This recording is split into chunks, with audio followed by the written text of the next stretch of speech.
This brand new prayer method offers more experience per bone than any other method, with the exception of the Chaos Altar, assuming you never die while doing it. All you need is some blessed bone shards, jugs of wine, and optionally sunfire splinters. Bone shards are obtained through various activities in Varlamore, with the best option being the calcified rocks mine, which can yield over 2,000 shards per hour. But you can also craft bone shards by blessing your bones at the exposed altar in Teomat and grinding them up with a chisel. For example, a dragon bone results in 58 bone shards, which generates 290 experience when regular jugs of wine are used, and 348 experience when sunfire wines are used. This is more experience than the 252 experience you gain per bone at the Gilded altar. Ironmen can easily obtain an infinite number of jugs of wine by running in between the Camtorum pub and the bank. This store has an unlimited supply, and all you need is to start the Perilous Moon quest to gain access to the city. Optionally, sunfire splinters can be used to turn jugs of wine into sunfire jugs of wine,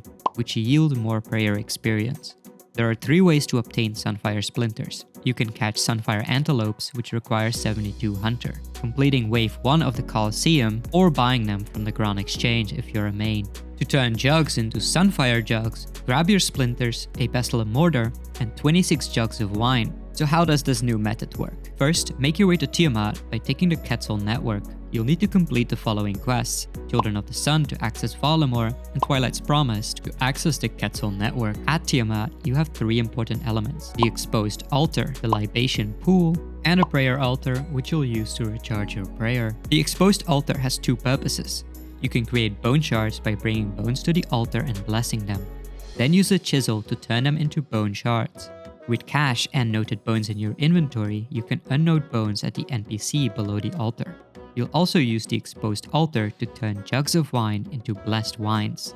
Offering these blessed wines is what gives you the prayer experience. Let's do a quick walkthrough. First, bless an inventory of jugs of wine or sunfire jugs of wine at the exposed altar. Then, run northeast to the libation pool.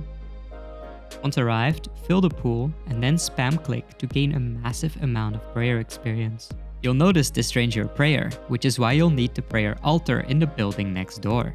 And that's all there is to this method. This is a phenomenal prayer update for Ironman players and main accounts alike. You can get more out of your bones without having to enter the wilderness. If you want passive prayer experience, consider AFKing calcified rocks. Here, you can get between 10 to 15k prayer experience per hour, depending on your mining level. Check out my guide on this method next. I hope you enjoyed this quick guide. Give it a like if you did, and subscribe for more content like this in the future.